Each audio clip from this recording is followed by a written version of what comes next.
Salut tout le monde, bienvenue dans cette deuxième vidéo sur la permaculture. Donc merci pour toutes les questions que vous m'avez posées sur Instagram notamment. Ça m'a vraiment aidé à structurer la suite. Et je vais en prendre quelques-unes pour aborder les prochaines notions. Dans la première vidéo, on a un petit peu vu pourquoi en fait c'était intéressant de s'intéresser à la permaculture et pourquoi il fallait un petit peu partir de cette notion de monoculture qui détruisait les sols. Et une notion que j'ai déjà abordée qui fait vraiment partie du cœur de cette approche, c'est le fait de prendre soin. Donc on va vraiment essayer de prendre soin des relations et des liens qu'il y a entre les espèces, entre le vivant dans un écosystème. La deuxième notion que je n'ai pas encore abordée et qui va revenir souvent, mais pour ça il faut déjà avoir quelque chose qui fonctionne, c'est qu'on va partager l'abondance. Dans la nature, par exemple, si vous avez un arbre qui pousse et qui donne, je sais pas, encore une fois des pommes, il va pas toutes les garder pour lui-même. Il va pas essayer de se les garder pour les vendre après. Mais il y en a quelques-unes qui vont tomber par terre et que les autres animaux peuvent manger ou les vers vont transformer, voire des graines qui vont repousser.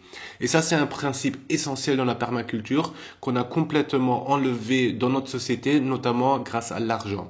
C'est-à-dire que normalement, une pomme, si vous la mangez pas, si vous l'utilisez pas, elle pourrit, c'est fini. Mais nous, ce qu'on a fait, c'est qu'on a inventé l'argent.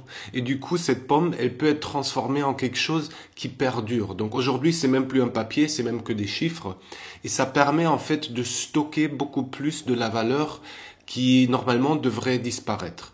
Et ça, c'est quelque chose qu'en permaculture, on essaie vraiment d'éviter. Ça veut dire que si on en a trop, on va essayer de le partager avec ceux qui en ont le plus besoin. On va le donner.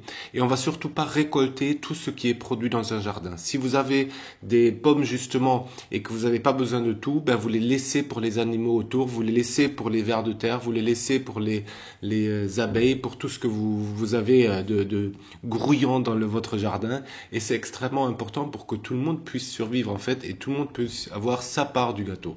Une question que vous m'avez posée qui est très intéressante, c'est est-ce qu'on peut faire de la permaculture partout? Est-ce qu'on peut le faire dans un petit jardin? Est-ce qu'on peut le faire même sur un balcon? Et moi j'aimerais vous dire, si vous avez un petit peu intégré ce que j'ai déjà dit dans la première vidéo, la question est évidente. Bien sûr qu'on peut le faire, mais la forme va être très différente. Une chose qu'il faut savoir, c'est que vous allez voir que dans toutes mes réponses que je vais vous donner, souvent ça dépend vraiment du contexte. On ne peut pas donner de solution unique. Ça dépend vraiment toujours du lieu, de où vous êtes, de qui c'est qu'il y a autour. Et ça, c'est vraiment extrêmement important à prendre conscience, c'est-à-dire que ne croyez pas les solutions uniques, parce que justement, c'est ce qu'on essaye souvent de faire, de vous dire, voilà la solution, c'est comme ça qu'il faut faire, et c'est justement ça qui marche pas. Et par contre, ce que je vais faire, je vais prendre des exemples complètement inventés, et juste les différentes notions que je vais aborder, vous pourrez vous poser ces questions, ces mêmes questions, en regardant votre lieu là où vous habitez. Donc c'est plus des questions que je vais vous donner que des réponses. Et c'est justement en cherchant et en trouvant vos propres réponses que vous allez vous adapter au lieu, que vous allez créer quelque chose qui est en harmonie avec l'écosystème dans lequel vous êtes. Une chose qu'on essaie de faire en permaculture, c'est d'éviter d'utiliser beaucoup d'énergie, des dépenses énergétiques inutiles si vous voulez, et c'est pour ça il y a un concept qui s'appelle les zones. Ce qu'on va essayer de faire avec des zones, donc vous allez voir, on parle de zone 0, voire de zone 0,0 jusqu'à la zone 5, c'est d'optimiser l'espace pour que là où vous passiez le plus de temps, ben ça soit le plus proche de chez vous. Si par exemple vous avez besoin d'aller au potager 3 fois par jour parce que vous cuisinez quelque chose, ça serait complètement débile de le mettre très très loin de votre maison. Imaginons que vous avez un terrain, alors on va pas le faire rectangulaire pour cette fois-ci parce que sinon ça va être un peu trop simple. Voilà, donc ça c'est votre terrain et vous avez peut-être une maison ici. Voilà. Donc ce qu'on va faire avec les zones, et là je parle vraiment d'un concept de base qui après s'adapte en fonction de chaque terrain, et notamment normalement avant d'avoir fait les zones, on a un petit peu regardé le terrain en voyant que par exemple où c'est qu'il y a de l'eau, donc peut-être qu'ici il y a un lac, et ça va fortement influencer notre zonage, comme on le dit, ou peut-être qu'il y a du vent. Mais pour faire simple, je vais d'abord vous expliquer le principe des zones, et après on va voir comment ça peut s'adapter sur chacun des terrains. Donc imaginez que ça c'est votre maison, ici. C'est ce qu'on appelle la zone 0. Donc c'est vraiment là où vous passez le plus de temps, où voilà, vous êtes à l'intérieur chez vous, où vous marchez beaucoup dans tous les sens pour aller je sais pas où. Et c'est la zone la plus proche. Il y a une zone qui va se mettre autour, qui s'appelle la zone 1. Donc c'est toute cette zone où vous allez régulièrement, mais pas si souvent que ça. Donc ça peut être par exemple, on pourrait penser que ici, dans la zone 1, il y a un petit peu des herbes pour cuisiner. Ça peut être, si voilà, vous le voulez, vous mettez ici une toilette sèche, parce que vous n'y allez pas tous les jours, mais quand même vous y allez de temps en temps. J'ai dit pas tous les jours, j'espère que vous allez tous les jours aux toilettes quand même. Et donc vous avez compris, c'est une zone où on va régulièrement. Peut-être ce qui fait aussi partie de ça, c'est que vous avez vraiment une envie de passer du temps dehors, notamment manger dehors. Donc peut-être qu'ici, vous allez planifier un espace pour manger en famille. Et ça se passe peut-être une fois par jour, peut-être une fois par semaine, mais en tout cas, c'est proche de votre zone. Ce qu'on va mettre autour, c'est une autre zone. Donc ça peut être par exemple quelque chose comme ça, avec le potager. Donc on y va régulièrement. Alors ça dépend un petit peu de ce que vous avez, parce que le potager peut aussi tomber dans la zone 1 si vraiment vous l'entretenez tous les jours. Mais si vous avez réussi à ce qu'il y ait une certaine autonomie, on pourrait se dire qu'ici, il y a un espace où vous avez, je sais pas, par exemple des buts ou quelque chose, et que ça fait partie de cette zone 2, où vous allez régulièrement, mais pas si souvent que ça. Donc on est vraiment sur, par exemple, aussi un poulailler. Donc je ne sais pas dessiner les poules, mais on va le mettre ici à côté. Donc si jamais vous avez des poules, c'est quelque chose, il faut y aller tous les jours, mais par contre vous n'allez pas y passer non plus des heures et des heures. Donc c'est par exemple quelque chose qui peut être dans cette zone-là. Si on continue, après la zone 2, il y a la zone 3, qui est quelque chose qui est encore moins visité. Donc c'est par exemple si vous avez un peu du blé. Imaginons que vous avez du blé avec quelques fruitiers autour, ici. Un fruitier ou du blé n'a pas besoin qu'on en prenne soin tous les jours. Donc c'est clairement quelque chose qu'on peut mettre dans la zone 3. Parce que on y va de temps en temps, on y va une fois par semaine, mais on n'a pas besoin de veiller tous les jours pour voir ce qui se passe. Et du coup, on va économiser beaucoup d'énergie. Parce que imaginez que les herbes pour la cuisine soient ici et que, à l'inverse, le blé il soit ici. Ça veut dire que tous les jours, pour vos herbes, vous allez faire tout ce chemin et c'est beaucoup d'énergie que vous allez perdre. Et encore une fois, en permaculture, on essaye d'éviter ça.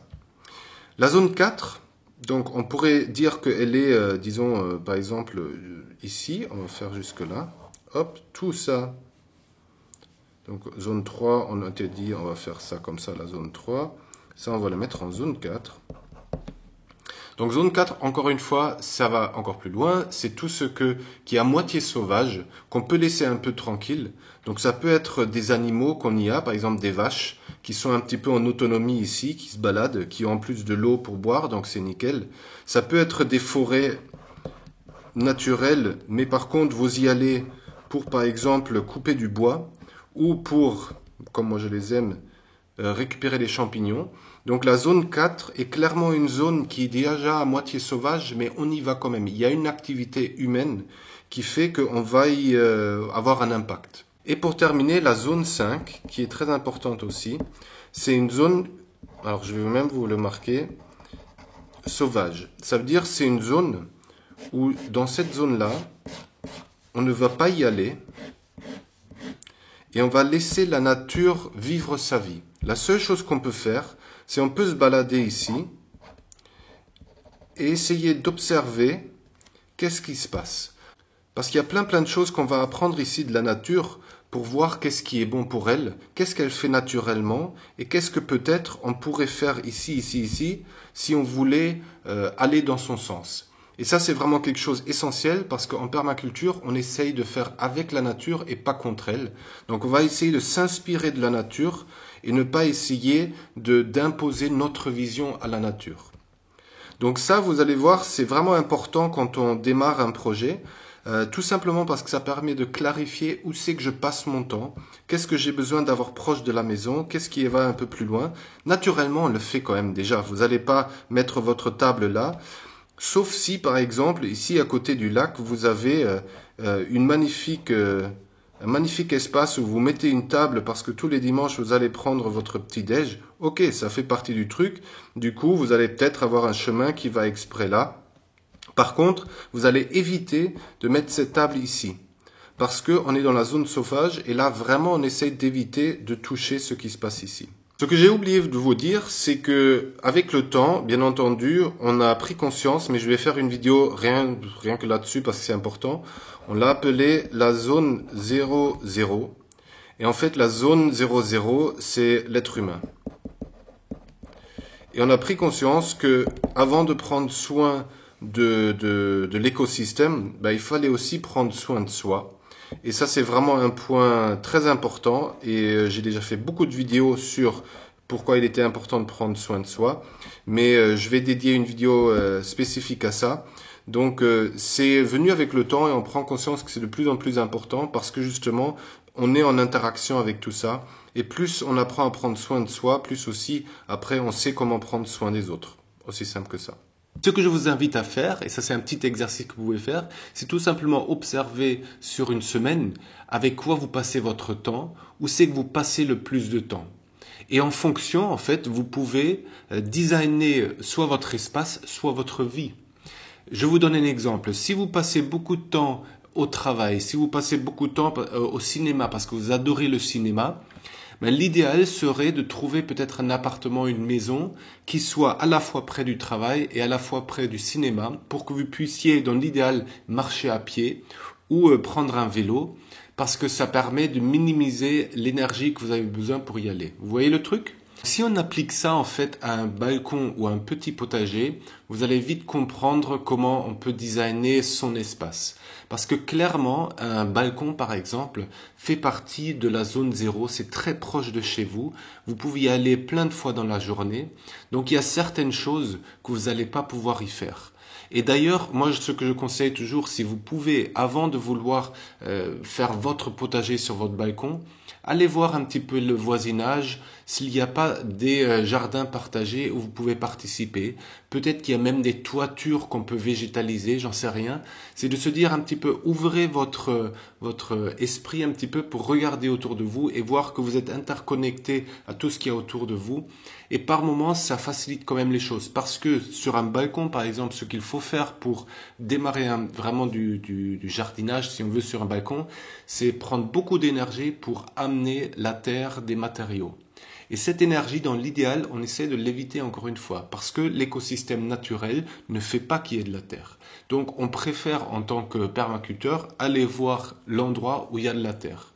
Et aujourd'hui, on peut trouver pas mal d'endroits où justement on peut participer à un jardin collectif par exemple, où il y a déjà de la terre et que du coup ça facilite beaucoup de choses. Si vous voulez pour autant faire quelque chose sur un balcon par exemple, une autre notion qui est intéressante, que je l'ai déjà mentionné dans la première vidéo, c'est ne pas parler de surface, mais de parler de volume. Ça veut dire que vous allez essayer d'utiliser vraiment tout le volume de votre balcon et pas juste une surface comme on le fait trop souvent. Un exemple, c'est des jardins verticaux et pas horizontaux. Je vous mets une photo, vous allez vite comprendre. C'est vraiment l'idée d'avoir des plantes à différents étages. Par contre, ce qui est encore une fois essentiel dans un balcon, c'est la gestion de l'eau. C'est pas si facile que ça. Parfois, vous pouvez récupérer l'eau des toitures, mettre un récupérateur d'eau. On peut bricoler pour essayer de capter un peu l'eau de la pluie et des choses comme ça. Mais clairement, un balcon, c'est pas l'idéal. Et souvent, il faut tout simplement arroser avec l'eau de ville. Et pour comparer avec un petit potager, vous pouvez là élargir un petit peu ces zones et faire des choses que sur un balcon, vous pouvez pas faire. Par exemple, vous pouvez y mettre des poules. Vous pouvez avoir une petite zone que vous touchez pas du tout, juste pour voir qu'est-ce qui se passe. Donc vraiment une zone 5 pratiquement, pour voir qu'est-ce qui se passe si vous laissez la nature revenir. Et on peut jouer un petit peu avec ça. Ça ne veut pas forcément dire que vous allez avoir une autonomie alimentaire totale, mais c'est surtout aussi expérimenter. Parce que c'est, encore une fois, vous pouvez avoir une forme de production qui vous permet de prendre du plaisir là-dedans. Mais l'idée aussi, c'est que vous faites partie avec votre petit jardin d'un écosystème plus large. Et peut-être que le fait de voir les voisins, de voir peut-être l'agriculteur qui est pas si loin que ça peut vous aider à construire quelque chose de cohérent. Est-ce qu'il faut produire des pommes de terre si à 300 mètres vous avez un producteur de pommes de terre qui peut vous les fournir et que vous, peut-être à l'inverse, vous allez produire quelque chose que lui il n'a pas, mais qui a besoin qu'on prenne beaucoup plus soin. Je sais pas, des fleurs comestibles ou quelque chose un petit peu plus sensible. Et vous, comme vous avez un petit espace et que vous pouvez avoir le temps pour prendre soin vraiment de chaque petit mètre carré, ben, ça vous permet peut-être de produire quelque chose que lui, il peut pas se permettre parce qu'il est sur des surfaces beaucoup plus grandes. Vous voyez un petit peu le truc, ça permet encore une fois de créer du lien et de faire que tout ce que vous allez faire est beaucoup plus cohérent par rapport à cette dynamique de permaculture. Alors la question qu'on peut se poser avec un jardin aussi, c'est est-ce qu'on met de la pelouse ou pas? Et ça lève une question fondamentale quand on démarre un projet, c'est pourquoi est-ce qu'en fait je fais le projet? Moi par exemple, dans la ferme familiale que j'ai, il y a de la pelouse, tout simplement parce qu'il y a vraiment des espaces et une envie aussi de récréation, de bien-être, de se balader, de se poser dans l'herbe. Et ça fait clairement partie des envies des gens qui sont présents. Donc je ne peux pas tout laisser pousser comme ça parce que ça fait partie de la planification du projet. J'essaie de le limiter parce que forcément une pelouse, c'est un petit peu une monoculture verte et qu'il n'y a pas grand-chose qui pousse et on pourrait y planter beaucoup plus et dans l'idéal, on remplit beaucoup plus les espaces. Mais par moment, oui, ça fait du bien d'avoir un petit espace où vous pouvez mettre une table, vous pouvez vous caler et être juste là à boire votre petit café tranquille. Donc se poser la question de qu'est-ce qu'on veut, pourquoi on le fait et quels sont les besoins, c'est quelque chose d'essentiel. Je ne vais pas rentrer dans le détail ici parce que c'est encore une fois juste une introduction, mais normalement ce qu'on fait, c'est que vraiment avant de dessiner, avant de planifier tout ça, on essaye vraiment de voir quels sont les besoins sur place, qu'est-ce qu'on a envie de faire, pour après essayer de voir comment on joue avec ce qui se présente en fait sur le terrain. Et bien entendu aussi, notamment sur un potager et sur un balcon, ce qui est essentiel, c'est, comme je l'ai dit dans la première vidéo, de prendre en compte un petit peu les facteurs extérieurs comme le vent, le soleil. Voilà. Et ça c'est... Voilà, je vais peut-être faire une vidéo spéciale pour ça et ça pourrait être la prochaine sur comment choisir un terrain. Parce qu'en effet, tous les facteurs naturels qu'on ne maîtrise pas sont extrêmement importants à prendre en compte parce que c'est quelque chose, on est obligé de s'adapter. Si vous avez du vent qui tape sur votre balcon tous les jours, c'est quelque chose que vous ne pouvez pas le changer. C'est comme ça, donc il faut faire avec. Et ça, c'est des trucs que parfois on peut les jouer avec justement. Parfois, c'est dans les cas extrêmes, c'est de se dire il faut que je change d'appartement vraiment parce que ce que je veux vivre n'est pas possible ici. Ça, c'est vrai aussi pour le choix d'un terrain, c'est de se dire avant d'acheter un terrain, c'est vraiment de voir aussi est-ce qu'il y a de l'eau? Le soleil, par où il passe? Est-ce qu'il y a déjà des arbres de l'ombre?